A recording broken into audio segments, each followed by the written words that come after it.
Using the template, I've cut an aluminium panel that I fit into the van and then start mounting all the equipment into place. The system can supply up to 2,200 watts of power, but because it's drawing from a 12-volt DC battery, that means the current has to be very high, nearly 200 amps, which is why these cables are so thick.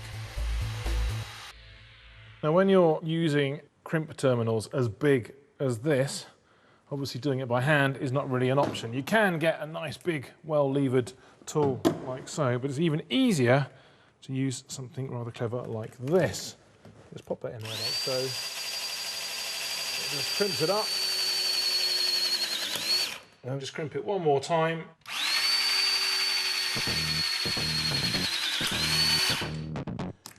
There we go, one fantastically comprehensive crimp. Remember, this system produces mains electricity, so it has to be 100% right. Any mistakes could kill you.